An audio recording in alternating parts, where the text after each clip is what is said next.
Hello kids, welcome back to my channel बच्चों की फुलवारी with Aarti Tiwari. तो किड्स, आज मैं फिर से एक और नई मज़ेदार कहानी लेकर उपस्थित हुई हूँ जिसका शीर्षक है बड़े घर की बेटी। ये कहानी प्रसिद्ध साहित्यकार प्रेमचंद जी द्वारा लिखी गई है। तो यह कहानी कुछ इस प्रकार है। बेनी माधव सिंह गौरीपुर गांव के जमींदार और नंबरदार थे। उनके पितामह किसी समय बड़े धन्य धान्य संपन्न थे। गांव का पक्का तालाब और मंदिर, जिनकी अब मरम्मत भी मुश्किल थी, उन्हीं के कीर्ति स्तंभ थे। कहते हैं इस दरवाजे पर हाथी झूमता था।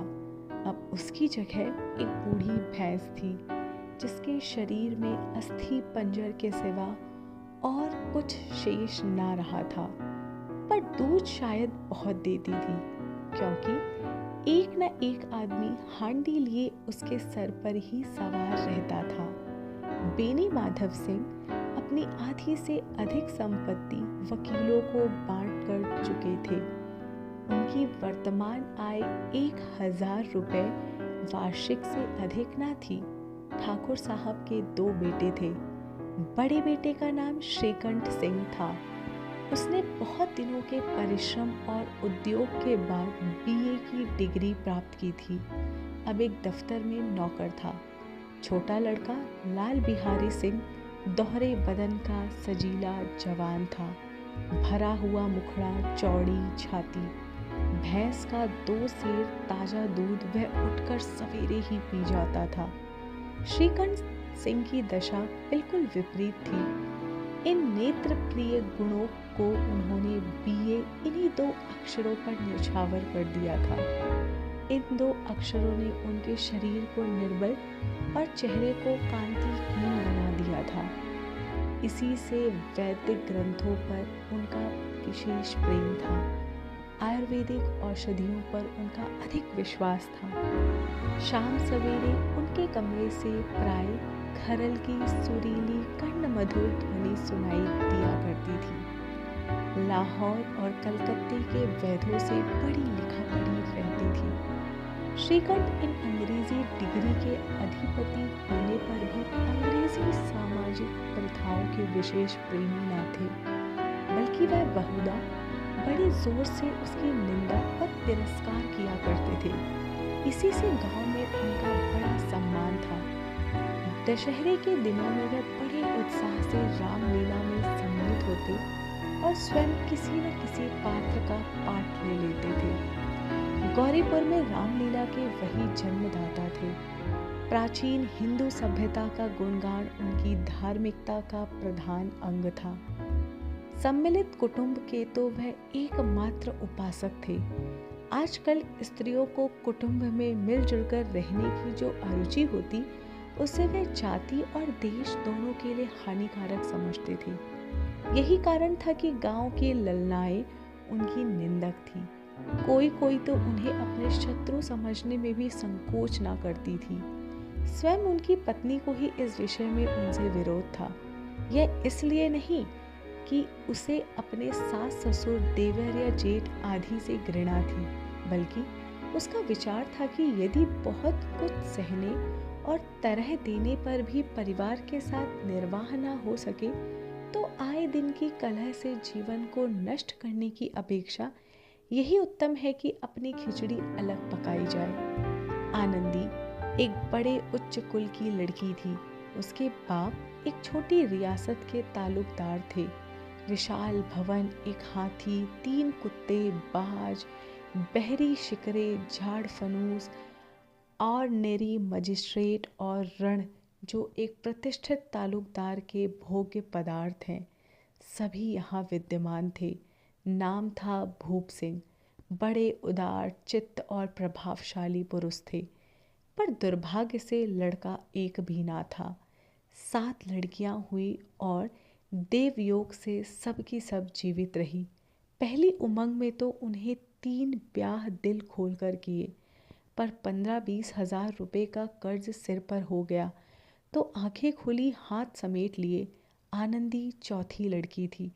वे अपनी सब बहनों से अधिक रूपवती और गुणवती थी। इससे ठाकुर भूप सिंह उसे बहुत प्यार करते थे। सुंदर संतान को कदाचित उसके माता पिता भी अधिक चाहते हैं। ठाकुर साहब बड़े धर्म संकट में थे कि इसका विवाह कहाँ करें। ना तो यही चाहते थे कि ऋण का बोझ बढ़े और नहीं ना ही यही स्वीकार था कि उसे अपने को भाग्यहीन समझना पड़े। एक दिन श्रीकंठ उनके पास किसी चंदे का रुपए मांगने आए। शायद नागरी प्रचार कर का चंदा था। भूप सिंह उनके स्वभाव पर रीझ गए और धूमधाम से श्रीकंठ सिंह का आनंदी के साथ ब्याह हो गया।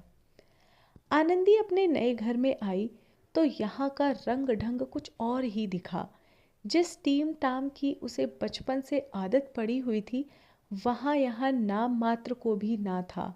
हाथी घोड़े का तो क्या ही कहना, कोई सजी सुंदर बहली तक ना थी। रेशमी स्लीपर साथ लाई थी, पर यहाँ बाग कहाँ। मकान में खिड़कियाँ तक ना थी, ना जमीन पर फर्श, ना दीवार पर तस्वीरें। यह एक सीधा साधा देहाती गृहस्थी का मकान था। किंतु आनंदी ने थोड़े ही दिनों में अपने को इस नई अवस्था के ऐसा अनुकूल बना लिया, मानो उसने विलास के सामने समान कभी कुछ देखा ही ना था।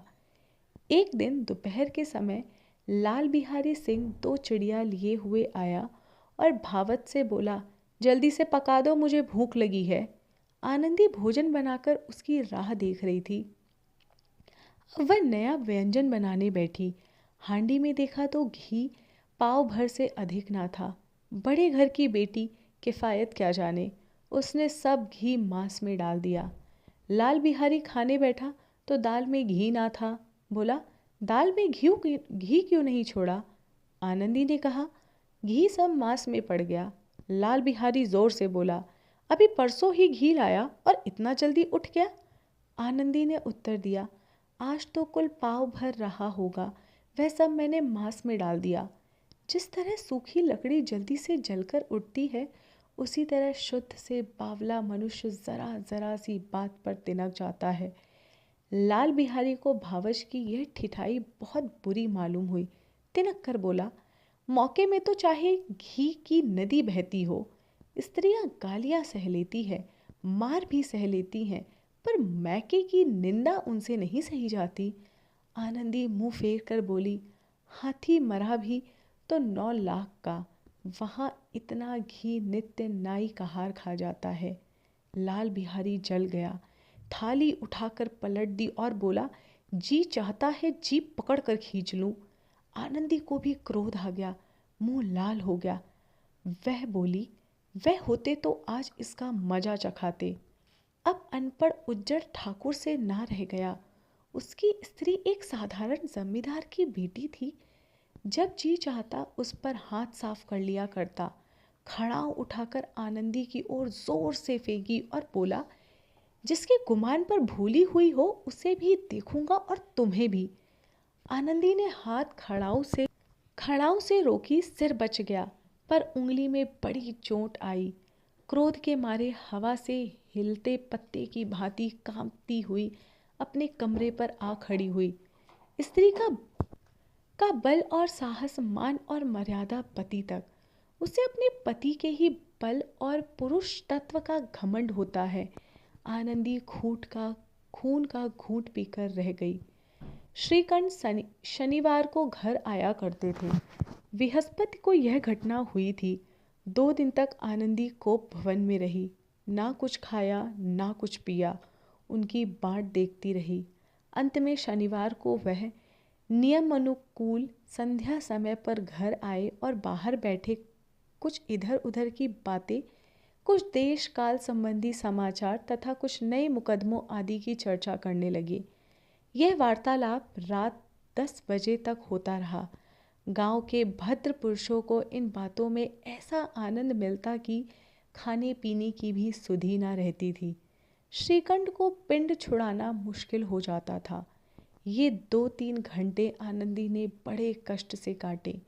किसी तरह भोजन का समय आया, पंचायत उठी, एकांत हुआ तो लाल बिहारी ने कहा, भैया आप ज़रा भाभी को समझा दीजिएगा कि मुंह संभाल कर बातचीत किया करे, नहीं तो एक दिन अनर्थ हो जाएगा।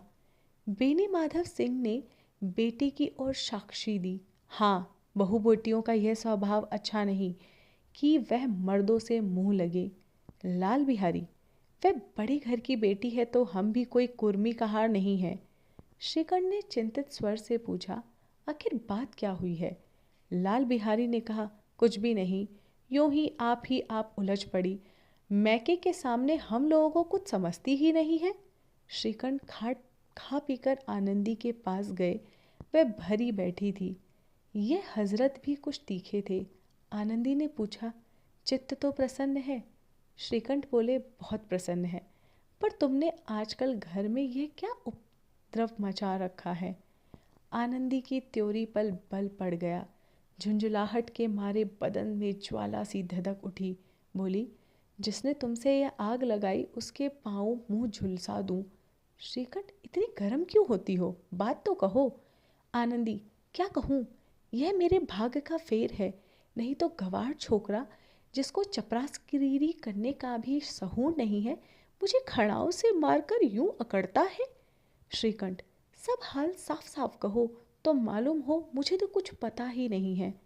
आनंदी, परसों तुम्हारे लाडले भाई ने मुझसे मांस पकाने को कहा। घी हांडी में पाव भर से अधिक ना था, वह सब मैंने मांस में डाल दिया। जब खाने बैठा तो कहने लगा, दाल में घी क्यों नहीं है? बस इसी पर मैके को बुरा भला कहने लगा। मुझसे रहा ना गया। मैंने कहा कि वह इतना घी तो नाई कहार खा जाते हैं और किसी को जान भी नहीं पड़ता। बस इतनी सी बात पर इस अन्यायी ने मुझ पर खड़ाऊ फेंक मारी। यदि हाथ से ना रोक लूं तो सिर फट जाए। उसी से पूछो, मैंने जो कहा क्या वह सच नहीं है? क्या वो झूठ है? श्रीकंठ की आंखें लाल हो गई। बोला, यहाँ तक तो हो गया, इस छोकरे का यह साहस? आनंदी स्त्रियों के स्वभाव अनुसार रोने लगी, क्योंकि आंसू उसकी पलकों पर रहते हैं। श्रीकंठ बड़े धैर्यवान और शांति पुरुष थे। उन्हें कदाचित ही कभी क्रोध आता था। स्त्रियों के आंसू पुरुष की क्रोध गति भड़काने में तेल का काम कर देते थे। रात भर करवटें बदलते रहे। उद्ग्रता के कारण पलक तक नहीं झमकी। प्रातःकाल अपने बाप के पास जाकर बोले, दादा, अब इस घर में मेरा निर्वाह न होगा। इस तरह की विरोधपूर्ण बातें कहने पर श्रीकंठ ने कितनी ही बार अपने कई मित्रों को आड़े हाथ लिया था, परंतु दुर्भाग्य, आज उन्हें स्वयं वे ही बातें अपने मुंह से कहनी पड़ी। दूसरों को उपदेश देना भी कितना सहज है। बेनी माधव सिंह घबरा उठे और बोले, क्यों? श्रीकंठ, इसलिए कि मुझे भी अपनी मान प्रतिष्ठा का कुछ विचार है। आपके घर में अब अन्याय और हठ का प्रकोप हो रहा है। जिनको बड़ों का आदर सम्मान करना चाहिए वे उनके सिर चढ़ते हैं। मैं दूसरों का नौकर ठहरा घर पर ही रहता नहीं, यहाँ मेरे पीछे स्त्रियों पर खड़ाओं और जूतों की बौछार होती है। कड़ी बात तक चिंता नहीं, कोई एक दो की कह ले वहाँ तक तो मैं सह सकता हूँ, किंतु यह कदापि नहीं हो सकता कि मेरे ऊपर लात घूंसे पड़े और मैं दम ना मारूं। बेनी माधव सिंह कुछ जवाब न दे सके। श्रीकंठ सदैव उनका आदर करते थे। उनके ऐसे तेवर देखकर बूढ़ा ठाकुर आवक रह गया। केवल इतना ही बोला, बेटा, तुम बुद्धिमान होकर ऐसी बातें कर रहे हो?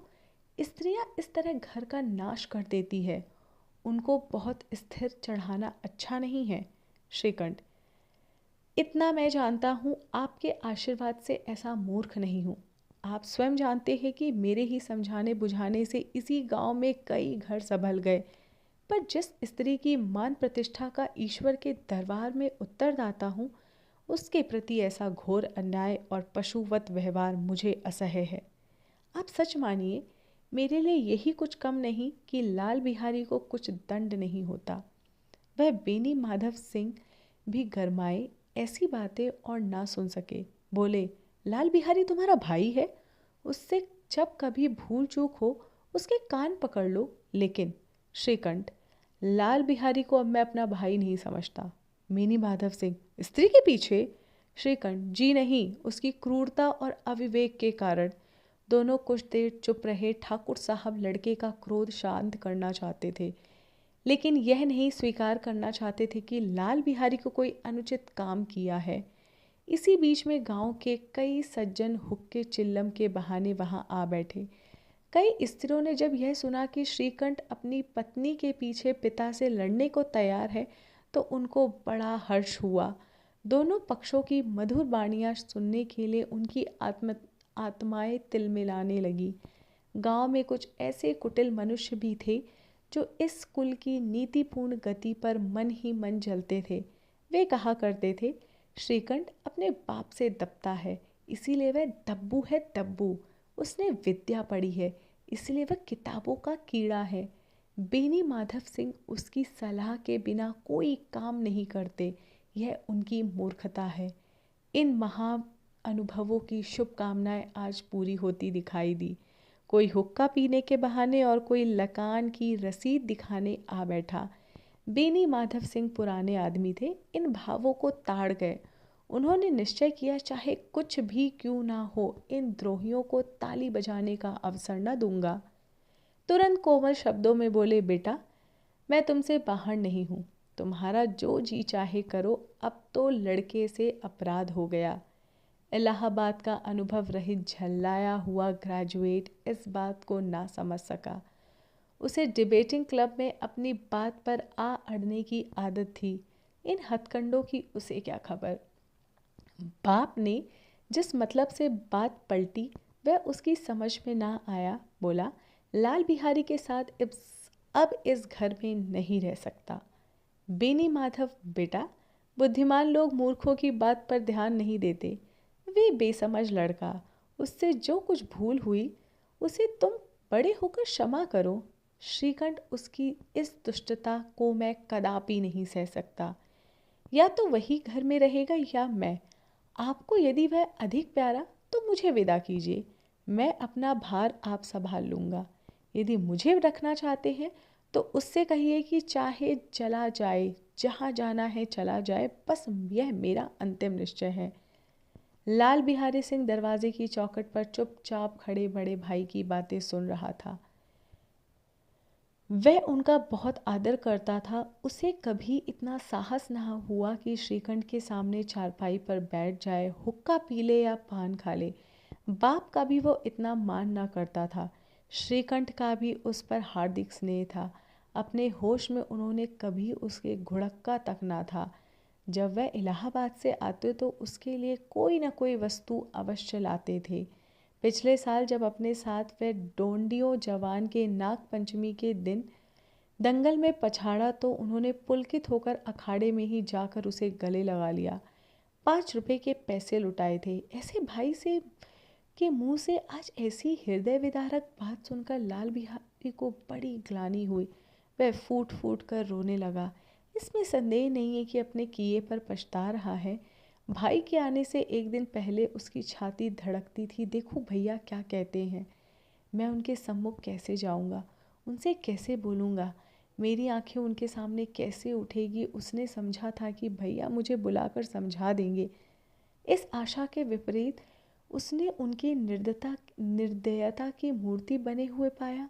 वह मूर्ख था, परंतु उसका मन कहता था कि भैया मेरे साथ अन्याय कर रहे हैं। यदि श्रीकंठ अकेले में बुलाकर 2-4 बातें कह देता, इतना ही नहीं 2-4 तमाचे भी लगा देता तो कदाचित उसे इतना दुख ना होता। पर भाई का यह कहना कि अब मैं उसकी सूरत नहीं देखना चाहता, लाल बिहारी से सहा ना गया। वह रोता हुआ घर आया। कोठरी पर जाकर कपड़े पहने, आंखें पूछी जिसमें कोई यह ना समझे कि रोता था।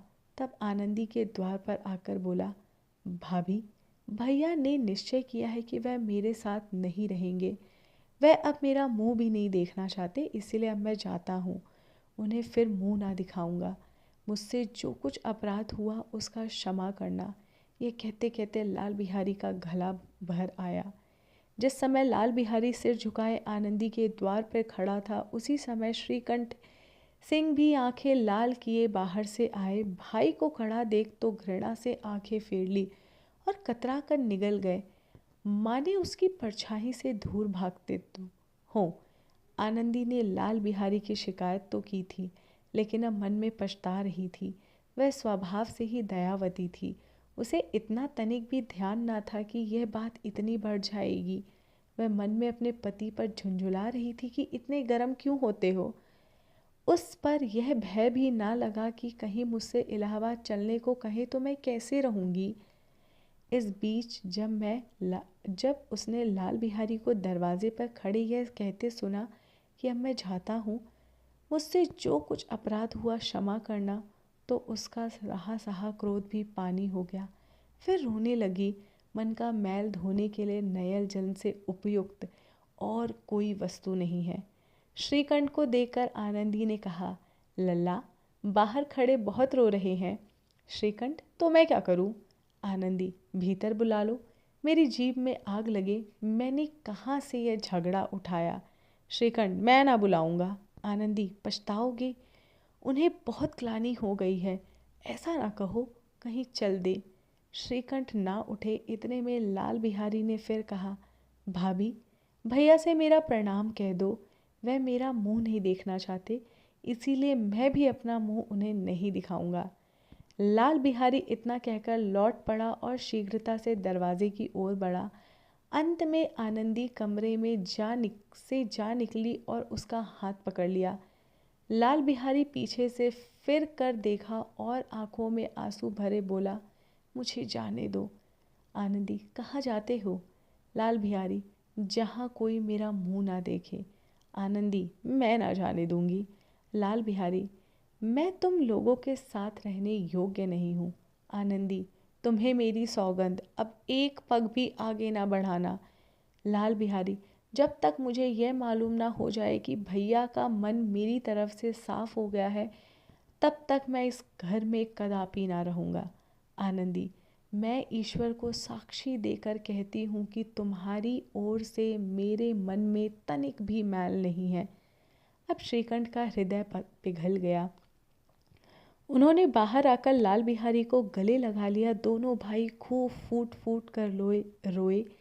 लाल बिहारी ने सिसकते हुए कहा, भैया, अब कभी मत कहना कि मैं तुम्हारा मुंह ना देखूंगा।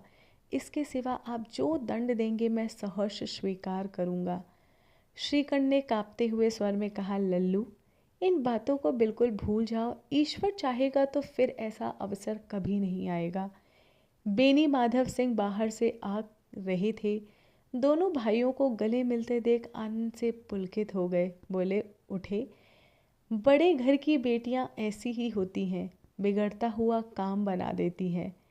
गांव में जिसने यह वृत्तांत सुना, उसी ने इन शब्दों में आनंदी की उदारता को सराहा। बड़े घर की बेटियां ऐसी ही होती हैं। तो बच्चों, आपको ये कहानी कैसी लगी, मुझे कमेंट सेक्शन में ज़रूर बताएं। धन्यवाद।